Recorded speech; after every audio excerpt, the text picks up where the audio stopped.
मेरे प्रिय छात्रों, मेरा नाम M.K. अंजना मूर्ति है।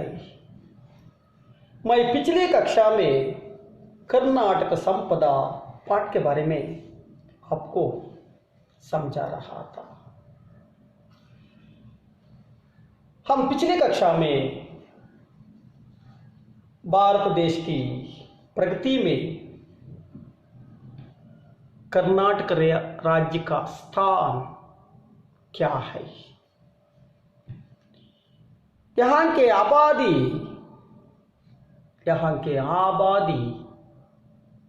कितने करोड़ है, प्रकृति माता ने किस तरह कर्नाटक राज्य को समृद्ध और सुंदर बनाया है, कर्नाटक राज्य के प्राकृतिक सौंदर्य किस तरह है, पश्चिमी घाट किसे कहते हैं, कर्नाटक राज्य के पश्चिम दिशा में कौन सा समुद्र लहराता है और सह्याद्री किसे कहते हैं, नीलगिरी पर्वतवलिया कर्नाटक राज्य के किस दिशा में है आदि विषयों के बारे में हम जान कर चुके थे। छात्रों, आप सभी को मालूम है हमारा राज्य कर्नाटक है। भारत देश की प्रगति में कर्नाटक राज्य का योगदान बहुत है। यहाँ की जनसंख्या लगभग 6 करोड़ से अधिक है। कर्नाटक राज्य पर प्रकृति माता की कृपा है। प्रकृति माता ने कर्नाटक राज्य को अपने हाथों से संवार कर पालन करके सुंदर और समृद्ध बनाया है। कर्नाटक राज्य की प्राकृतिक सौंदर्य नयन मनोहर है। इस राज्य के पश्चिम दिशा में अरबी समुद्र लहराता है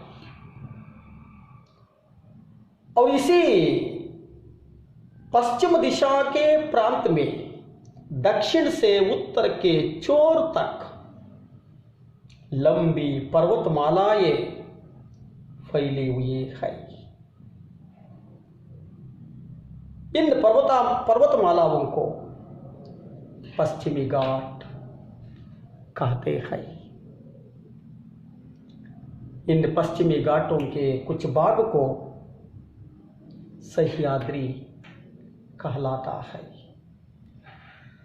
कर्नाटक राज्य के दक्षिण दिशा में नीलगिरी की पर्वतवलिया है। ये बहुत शोभायमान है।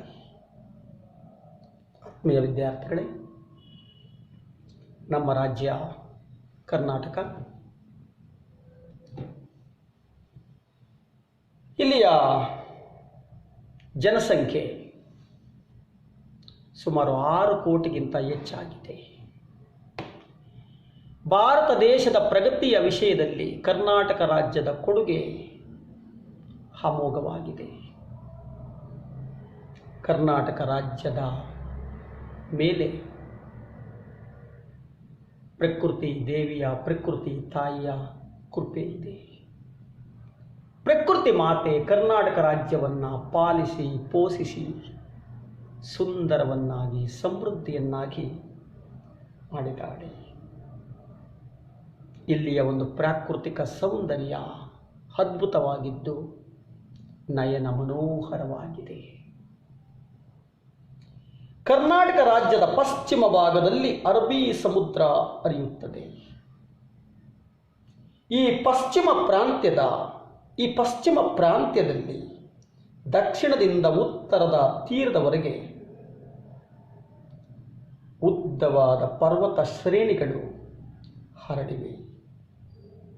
ಈ ಪರ್ವತ ಶ್ರೇಣಿಗಳನ್ನು ಪಶ್ಚಿಮ ಘಟ್ಟಗಳು ಅಂತ ಕರಿತೀವಿ. ಈ ಪಶ್ಚಿಮ ಘಟ್ಟಗಳ ಸ್ವಲ್ಪ ಭಾಗವನ್ನು ಸಹ್ಯಾದ್ರಿ ಅಂತ ಕರಿತೀವಿ.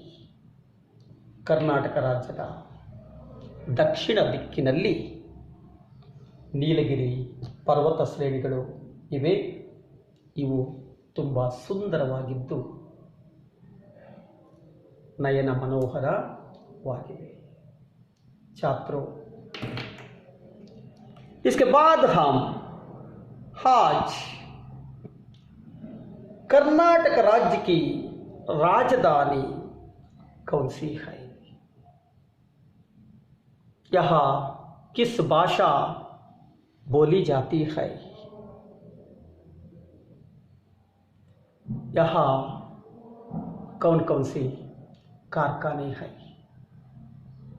और कर्नाटक राज्य को की प्रगति के लिए कौन कौन महापुरुष योगदान दिए हैं, इसके बारे में भी हम आज जान करेंगे. कर्नाटक में कन्नड़ भाषा बोली जाती है.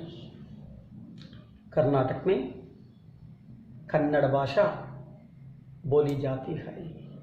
कर्नाटक राज्य की मातृभाषा कन्नड़ है, इसलिए यहाँ के लोग कन्नड़ भाषा को बोली जाती है. यहाँ की मातृभाषा कन्नड़ है. और कर्नाटक राज्य की राजधानी बेंगलुरु है. कर्नाटक राज्य की राजधानी बेंगलुरु है. यह बेंगलुरु इतना प्रसिद्ध है कि देश विदेश के लोग यहाँ आकर बस गए हैं.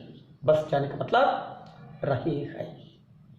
यहाँ देश विदेश के लोग आकर बेंगलुरु में रहे हैं.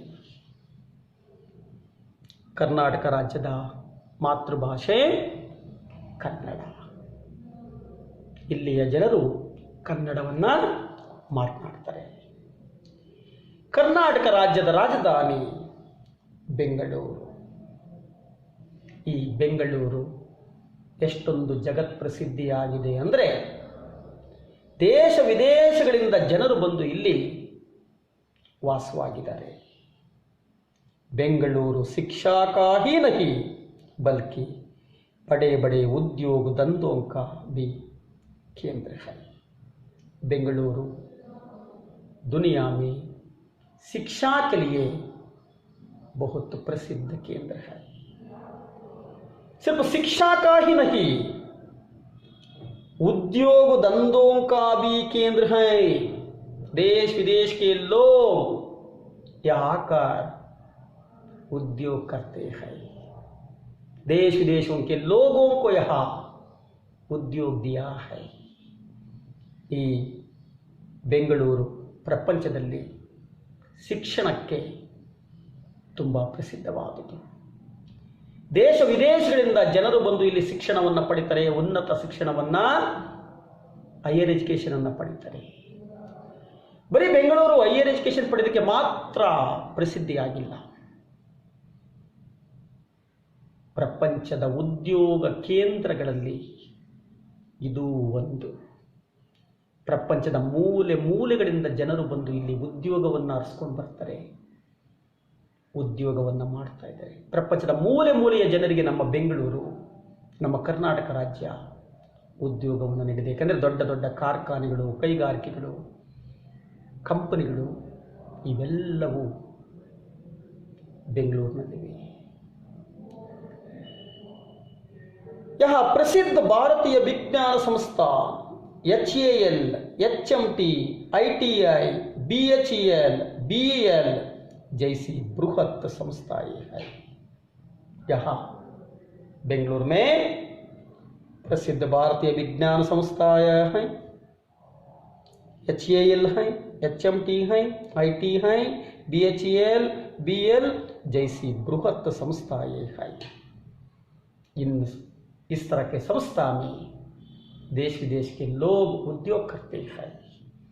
ಈ ಬೆಂಗಳೂರಿನಲ್ಲಿ ಜಗತ್ ಪ್ರಸಿದ್ಧವಾದಂತಹ ಭಾರತೀಯ ವಿಜ್ಞಾನ ಸಂಸ್ಥೆ HAL, HMT, ITI, PHEL, BEL ಮುಂತಾದಂತಹ ಬೃಹತ್ ಸಂಸ್ಥೆಗಳಿದೆ, ಕಂಪನಿಗಳಿದೆ। ಹೀಗಾಗಿ ಇಸೆ ಸಿಲಿಕಾನ್ ಸಿಟಿ भी कहा जाता है। ಹೀಗಾಗಿ ಇದನ್ನು ಸಿಲಿಕಾನ್ ಸಿಟಿ ಅಂತ ಬೆಂಗಳೂರನ್ನು ಕರೀತಾರೆ।